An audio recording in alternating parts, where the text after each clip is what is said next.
Skeleton system, skeleton system कौन सा system? Skeleton system.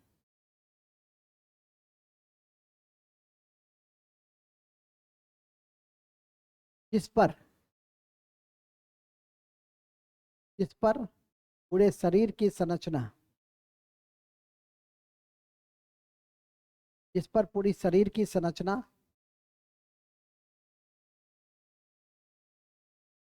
आधारित रहती है,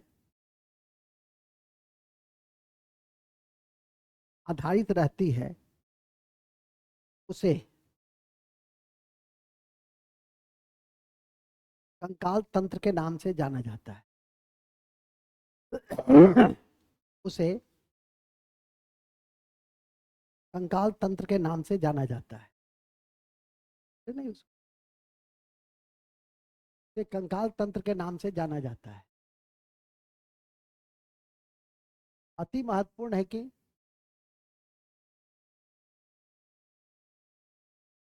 कंकाल तंत्र, अति महत्वपूर्ण है कि कंकाल तंत्र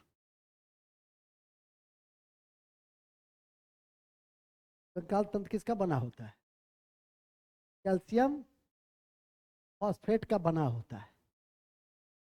अति महत्वपूर्ण है कि कंकाल तंत्र कैल्शियम फॉस्फेट का बना होता है। कंकाल तंत्र कैल्शियम फॉस्फेट का बना होता है। कंकाल तंत्र कैल्शियम फॉस्फेट का बना होता है। ठीक है, किस चीज का बना होता है? हाँ, ऐसा नहीं कि कैल्शियम कार्बोनेट, नहीं याद कीजिएगा, रिवीजन नहीं कीजिएगा तो कैल्शियम सल्फेट हो सकता है। आप जिप्सम पीओपी सब बना डालिए एक ही साथ। नहीं याद रहने की स्थिति में क्या होता है? पीओपी को कितना डिग्री सेल्सियस पे गर्म करते हैं तो जिप्सम बनता है? 120। रोज आपको 20-25 क्वेश्चन भी भेजते हैं, बड़ा इंपॉर्टेंट क्वेश्चन होता है, उसको जरूर बना लीजिए। ठीक है कि नहीं? इसी क्रम में कैल्शियम फास्फेट की हमने चर्चा की कि कैल्शियम फास्फेट से बनता है। मूंगा किससे बनता है? मूंगा कैल्शियम कार्बोनेट से बनता है। मूंगा जो है, जिसको हम कोरल रीफ कहते हैं, कोरल रीफ कहते हैं, वो किससे बनता है? ये CO3 से बनता है। कैल्शियम कार्बोनेट से बनता है। हमारा मूंगा का चट्टान भी है लक्षद्वीप। लक्षद्वीप किससे बना है? मूंगा से। ज्वालामुखी द्वीप है अंडमान निकोबार, विश्व का सबसे बड़ा coral reef, great barrier reef Australia, Queensland पूर्वी तट। इसको हमेशा याद रखिए, जब भी चर्चा होती है तो मैं के विषय में बताता ही रहता हूँ। अभी हम लोग वहां पे नहीं हैं, हम लोग अभी हैं नवजात शिशु में। भी बता भी रहे थे कि जब ये 2 किलो का था तो सर इसमें कम होगा ना? नहीं नहीं, हड्डी तो उतना ही रहेगा इसका। ठीक है कि नहीं? नवजात शिशु में 300 हड्डी होती है। कितनी हड्डी होती है? लिखो, नवजात शिशु में 300 हड्डी होती है।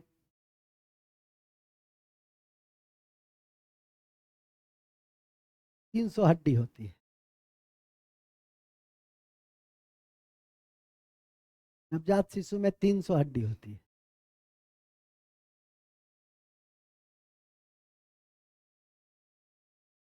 ठीक है, पुरुष में 206, महिला में 208। ये सब ऐसे ही बोलते रहते हैं, है नु? पुरुष में, महिला में 208। ठीक है, इसमें दो बातें नोट में लिखना है, हालांकि पहले पढ़े हुए हैं। कहाँ पे पढ़े थे इसको? टिश्यू में। Very good. लिगामेंट हड्डी से हड्डी को जोड़ता है। टेंडन हड्डी को मांसपेशी से जोड़ता है। हड्डी से जुड़ी हुई बातें इसलिए नोट में लिख लो। लिगामेंट,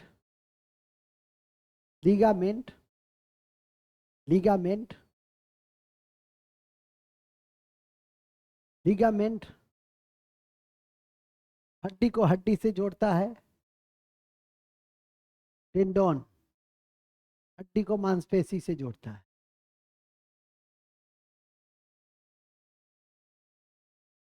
हड्डी को मांसपेशी से जोड़ता है। ठीक है, हड्डी को मांसपेशी से जोड़ता है।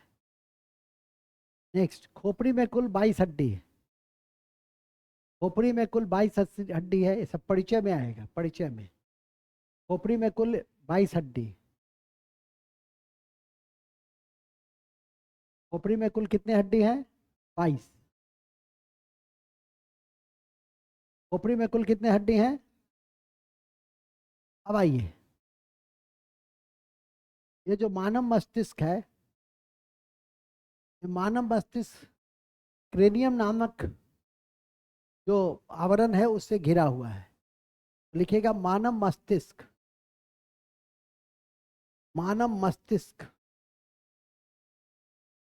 क्रेनियम नामक आवरण से घिरा हुआ है। क्रेनियम नामक आवरण से घिरा हुआ है। इसमें हड्डी की संख्या कितनी है? 8। इसमें हड्डी की संख्या 8 है।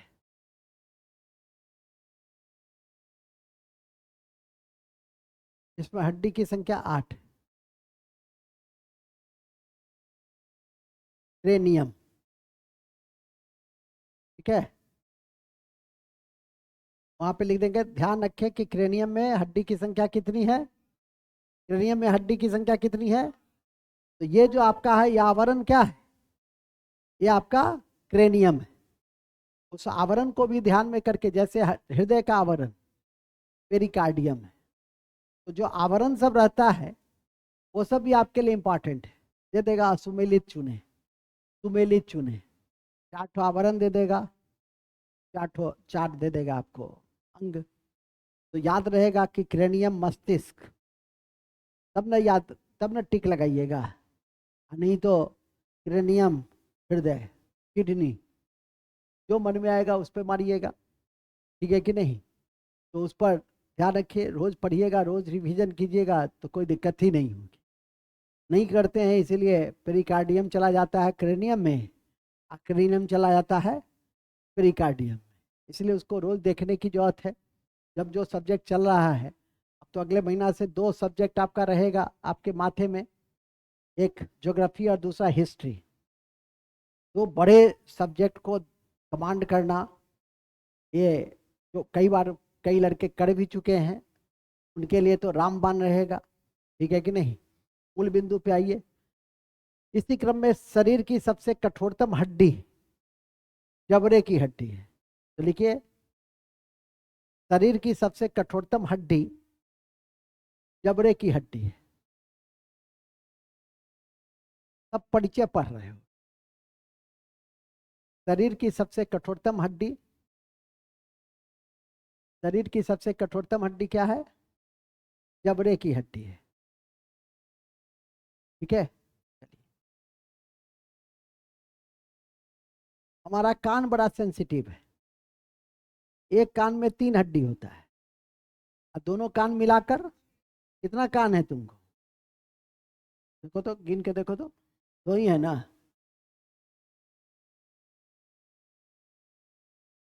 तुम सोचने लगे कितना कान है सो। माय गॉड, महान विद्यार्थी, ठीक है। ये कुछ दिन के बाद, ये तो खैर इस युग में आया, पुरातन समय में आता तो म्यूजियम में रहता, ठीक है, पटना संग्रहालय या मथुरा संग्रहालय में रहता। चलिए खैर, मूल में आ जाइए, दरभंगा संग्रहालय में, चंदधारी वाले में रहता। तुम अपना देखा है क्या? हाँ, तो मैं बता रहा था बड़ी अच्छी बात कि सबसे कठोरतम हड्डी कहाँ पाई जाती है? कान में 3 हड्डी होती है एक कान में, मेलस, इनकस और स्टेप्स, जिसको हम मिस कहते हैं, मिस, मिस कान, मिस कान। एम से मेलस, आई से इनकस, एस से स्टेप्स। एक कान में 3 हड्डी, तो 2 कान में, अब ऐसा नहीं कि सर जोड़ने दीजिए, एक कान में 3 हड्डी, 2 कान में 6 हड्डी, तो लिख लेना। कान में कुल 6 हड्डी होती है।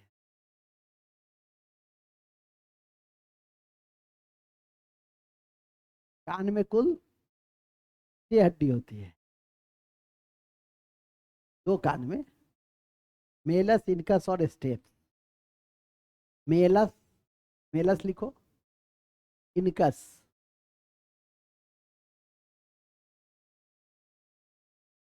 मेलस, इनकस और steps. Malus, incus, steps. Malus, 4 बार बोलोगे तब नहीं याद रहेगा। मेलस, इनकस और उसमें स्टेप्स जो है वो सबसे छोटी हड्डी है, तो नोट में लिख देना, स्टेप्स, स्टेप्स सबसे छोटी हड्डी है।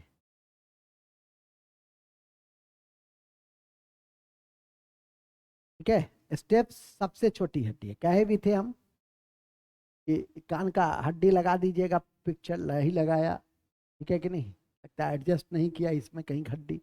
चलिए ठीक है, समझ रहे हो ना, कान है, कोई पिक्चर लगा देना जरूरी नहीं था। ठीक है, नहीं आजकल एक नया तरीका है। ठीक है, उसी तरह से एक सौंदर्य हड्डी है। ठीक है, सौंदर्य हड्डी क्या है?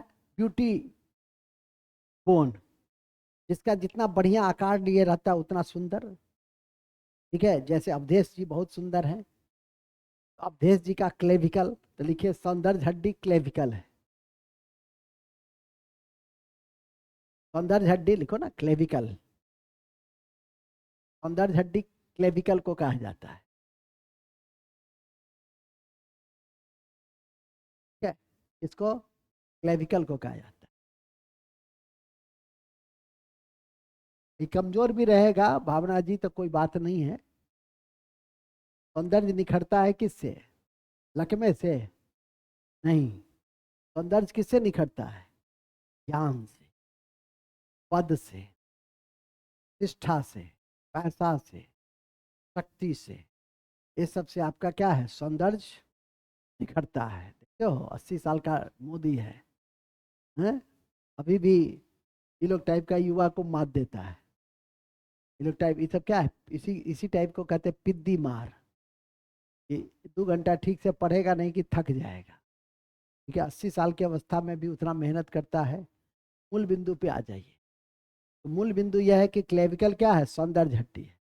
उसी तरह से हमारा शोल्डर बोन है, शोल्डर बोन को स्केपुला कहते हैं, तो लिखेंगे शोल्डर बोन को। आ जाइए, कोई बात नहीं, अरे आ जाओ, कोई बात है। अपनी कक्षा, जब मन हो आ जाओ, जब मन हो चले जाइए। जब अपने ही मन से काम कर रहे हैं तो इसीलिए कहना भी छोड़ दिए कि क्यों आंसू उसूं बहे। अपने परीक्षा भवन में बैठिएगा और उस समय दुख व्यक्त कीजिएगा। सब देखिए पढ़ा हुआ था, ठीक से पढ़े नहीं, उस समय सारा जो रात का तारा है वो दिन में दिखाई देने लगता है।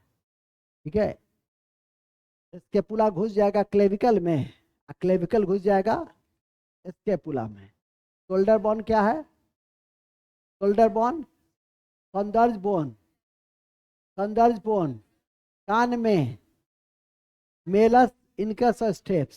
स्टेप्स कैसी हड्डी है? स्टेप्स सब कैसी हड्डी है? सबसे मजबूत हड्डी, जबड़े की हड्डी, सबसे मजबूत हड्डी।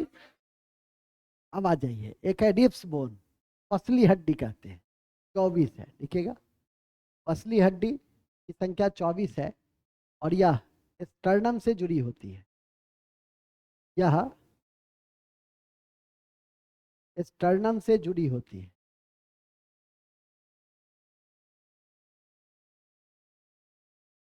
यह स्टर्नम से जुड़ी होती है, स्टर्नम से जुड़ी होती है। किससे जुड़ी होती है? स्टर्नम से जुड़ी होती है। अब आ जाइए कमर की हड्डी। कमर की हड्डी को पेल्विल हड्डी कहते हैं, पेल्विल। कमर की हड्डी को पेल्विल हड्डी के नाम से जानते हैं।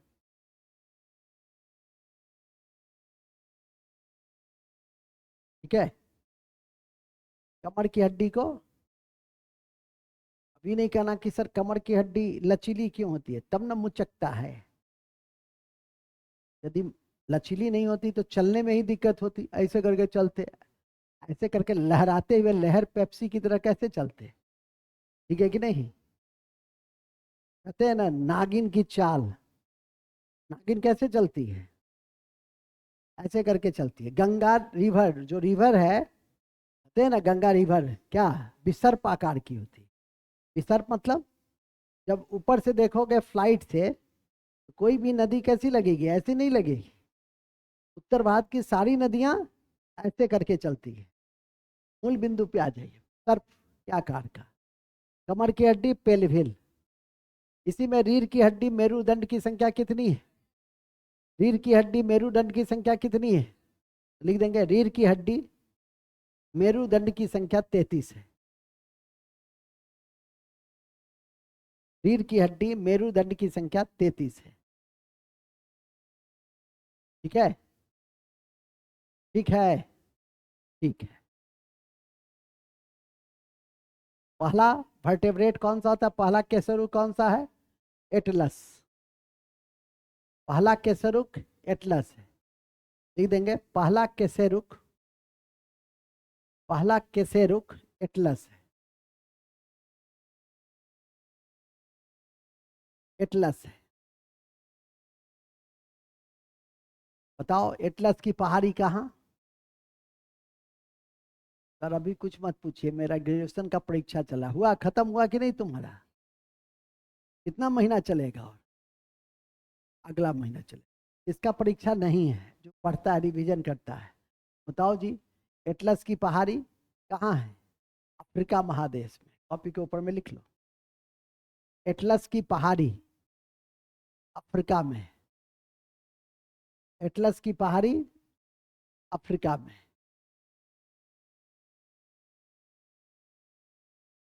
अफ्रीका महादेश। चलिए हम अभी उस एटलस में नहीं है। चर्चा हो गया, बता दिए कौन सा तथ्य कहाँ काम आ जाए कौन जानता है। ठीक है। एक है चांद का पर्वत। जानते हो चांद का पर्वत उसको क्यों कहते हैं? क्योंकि उस पर्वत पर बैठ करके चांद दिखाई देता है। और चांद का पर्वत किस देश में है? युगांडा में। जहां अभी 19वां नाम की बैठक हुई, कंपाला। याद रखिएगा, वो नाम का बैठक पूछेगा। और सब कुछ करेंट विविधा में लगभग हो गया है, एक आध दो छोटे छोटे टॉपिक है। ठीक है, वो आजकल में कभी इस सप्ताह में पूरा कर ही देंगे, फिर अपना मार्च से फिर चलेगा नया श्रृंखला। तो इसी क्रम में याद रखिए चांद का पर्वत युगांडा में है। चांद का पर्वत युगांडा में है। ठीक है। चांद का पर्वत एटलस पर्वत। लेकिन हम लोग तो ज्योग्राफी में है नहीं, हम लोग कहाँ हैं? बायोलॉजी में है, तो बायोलॉजी में नहीं चलेंगे। चलिए, एक बोन होता है टेल बोन, जिसको हम पूछ बोन कहते हैं। हर में होता है, सब में होगा। उसको हम लोग टेल बोन को कोकिकस कहते हैं। क्या कहते हैं? कोकिकस। तो लिखेंगे टेल बोन को कोकिकस के नाम से जानते हैं।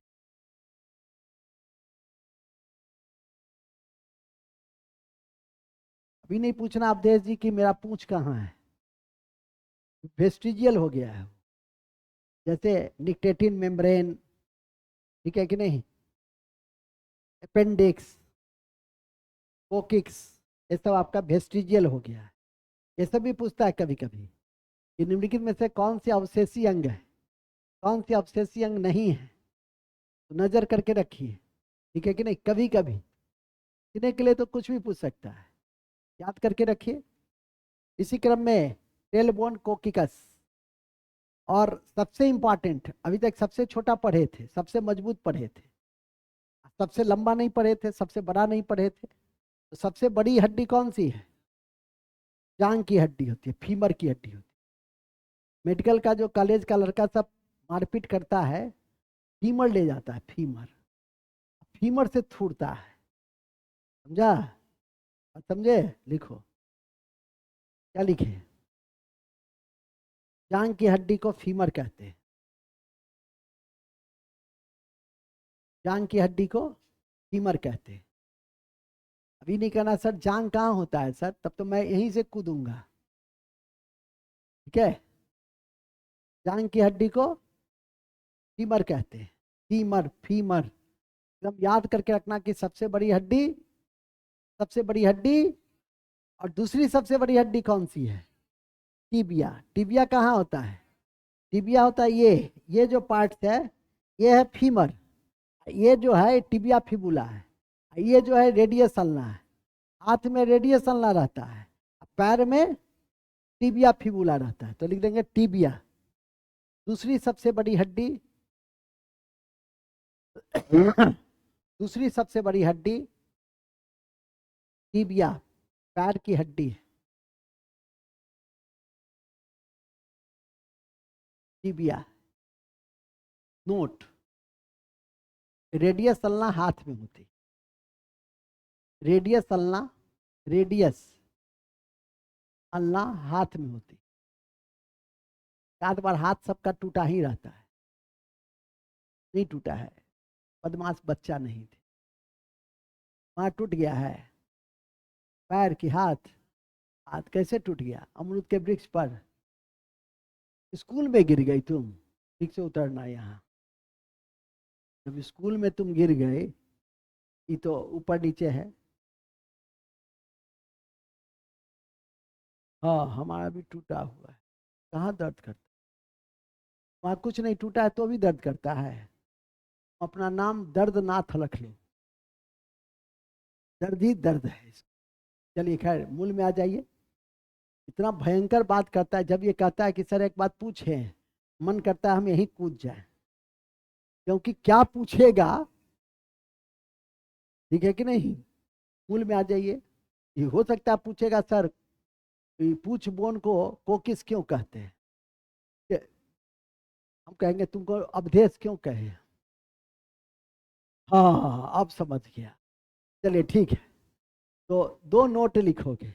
रेडियस अल्ना हाथ में पाई जाती है, रेडियस अल्ना हाथ में पाई जाती है। और दूसरा बोन मैरो रक्त में पाया जाता है।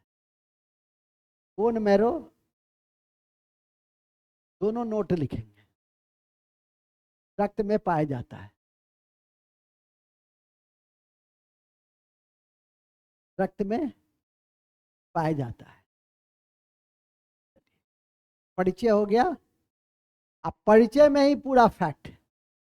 यदि देख लो अपने एसएससी के क्वेश्चन, रेलवे का क्वेश्चन उल्टा करके, ठीक है कि नहीं, इससे ज्यादा कुछ भी नहीं पूछा।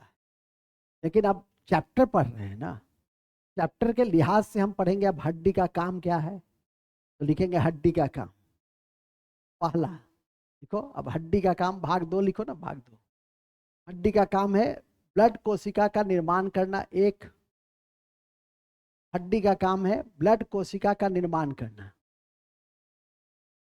ब्लड कोशिका का निर्माण करना। एक। दूसरा क्या काम है जी? लिख लो, सब सुरक्षा देना, सहारा देना, ये सब तो गप है, तो लिख लो। सहारा देना, सुरक्षा देना, आकार देना। सहारा देना, सुरक्षा देना,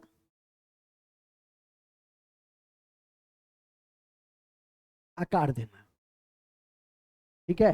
दो भाग में कंकाल तंत्र को बांट देना है, पेंडिकुलर और एक्सियल। तो लिख दो, दो भाग में बांट दो। पेंडिकुलर 126 बोन है, देखो, दो भाग में बोन को बांट दो। पेंडिकुलर, पेंडिकुलर, और दूसरा एक्सियल, एक्सियल। पेंडिकुलर में कितना? 26, और एक्सियल में 80। लिख दो तो ना हट जाए। ये तो कॉपी मजबूत करने वाला है। Appendicular axial. अपेंडिकुलर को भी दो भाग में बांट दो। इसकी हिंदी नहीं लिखना, इसकी हिंदी बड़ी कठिन है, उपांगी। उससे ज्यादा सरल क्या है? हाँ। और ऐसे भी अंग्रेजी के ही जो, अंग्रेजी का ही जो क्वेश्चन है, उसी को मान्यता दी जाती है, बात को भी ध्यान रखना। तो उपांगी मतलब, पहला लिखो फोर लिम्ब, और दूसरा लोअर लिम्ब, फोर लिम्ब और लोअर लिम्ब, अपेंडिकुलर और एक्सियल। हो गया। चलिए नेक्स्ट, सब क्या बुला टॉर्सल हो ही गया। तो फोटो वोटो है, ये सब देख के क्या करोगे? ये सब देखोगे रात में देख लोगे तो डर भी लगेगा। उल्टा उल्टा समझते ही हो सब कुछ। हाँ, इसमें ये लिख लो, एक्सियल स्केलेटन में, एक्सियल स्केलेटन में जो 80 हड्डी है, 80 हड्डी है, वो निम्नलिखित भागों में बटे हुए हैं। तो लिख लो, यह निम्नलिखित भागों में बटे हुए हैं, या निम्नलिखित भागों में बटे हुए हैं। पहला हाइट क्रेनियल, हाइट क्रेनियल। दूसरा में लिख दो 14 फेसियल, सीधे लिख लो ना उसको, ऊपर लिखा दिए हैं हालांकि। ठीक है,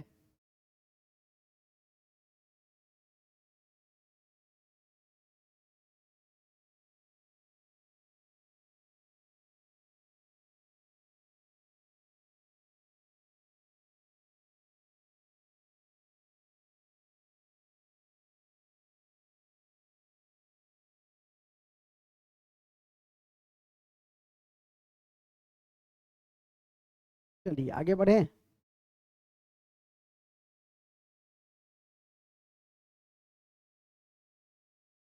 मैंने सिर से लेकर, सुन लो ऐसे भी एक्सियल में, सिर से लेकर कमर तक की जितनी हड्डी है वो सब किस में आ जाएगी? एक्सियल में। एक ही लाइन लिख दो, सिर से कमर तक की हड्डी। सिर मतलब माथे से कमर, सब उसी में आ गया।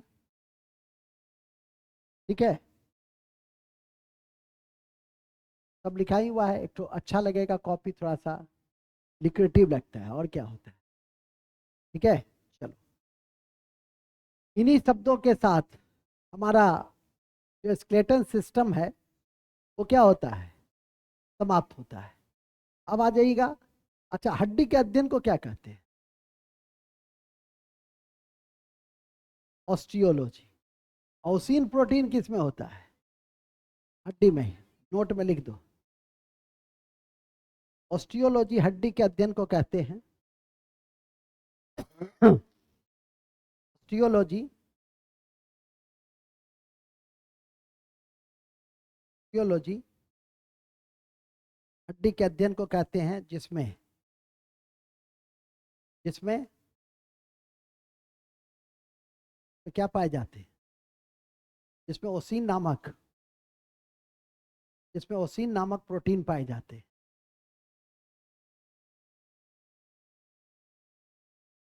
ओसिन नामक प्रोटीन पाए जाते हैं। इसमें ओसिन नामक प्रोटीन पाए जाते हैं। चलिए, कौन कौन सिस्टम हो गया? कौन कौन सिस्टम हो गया? एक डाइजेस्टिव,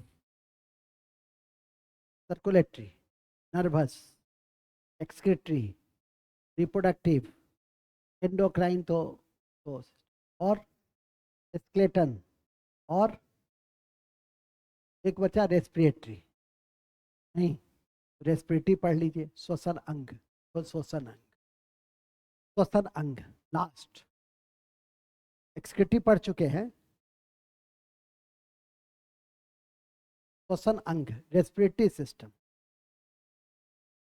हल्का है, छोटा छोटा है सब। और नहीं कह दिए थे कि जो सबसे ज्यादा टाइम लगता है वो डाइजेस्टिव में, और उसके बाद तो एक एक दिन में दो दो तीन तीन सिस्टम है। नर्वस सिस्टम थोड़ा व्यापक तरीके से बता दिए, हालांकि उतना तरीके से उतना ज़्यादा जानना भी नहीं है, लेकिन फिर भी जान के रखिए, क्योंकि नर्वस सिस्टम के बाद डाइजेस्टिव और सर्कुलेटरी के बाद सबसे ज्यादा यदि पूछता है तो नर्वस और रिप्रोडक्टिव पूछता है। और रिप्रोडक्टिव का क्वेश्चन फिक्स है, क्वेश्चन आउट है उसका, वही प्रोजेस्टेरॉन, वही एस्ट्रोजन, वही टेस्टोस्टेरोन, ठीक है कि नहीं, वही वैस डिफरेंस। तो उसका जो इतने भी बात उसमें बताई गई है उसको एकदम कंठाग रखना है। एक्सक्रीटरी सिस्टम का तो अपोहन, डायलिसिस, किडनी से जुड़े हुए ही तथ्य पूछे जाते हैं जो ऑलरेडी किया जा चुका है। हालांकि उसमें एस्केशन का टाइप्स उस भी बता दिए हैं सब कुछ। मैं जितनी भी बातें आपके लिए जानना है, बड़े परीक्षा के लिए तो जानना भी नहीं है ये सब, आपकी परीक्षा के लिए जितनी जानना है वो सारी बात हो चुकी है। इसी कड़ी में हम लोग रेस्पिरेशन को देखना चाहेंगे। तो लिखते हैं रेस्पिरेटरी सिस्टम, श्वसन तंत्र क्या होता है, लिखिएगा पहले तो क्या होता है, तो हम लोग क्या करें, मिनिमाइज कर दें। मिनिमाइज करने के बाद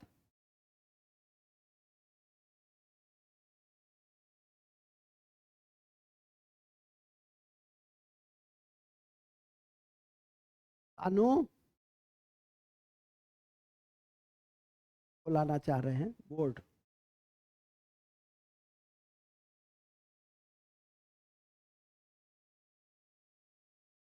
अनु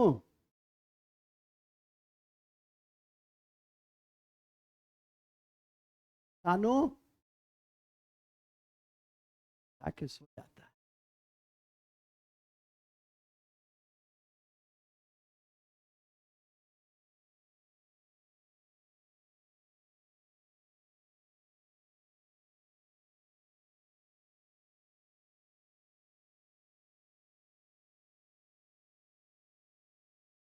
इधर का आवाज नहीं जाती है नीचे क्या, खोलो तो, बोर्ड को खोलो। ये खत्म, बोर्ड बोर्ड, खाली बोर्ड। हाँ कर दो।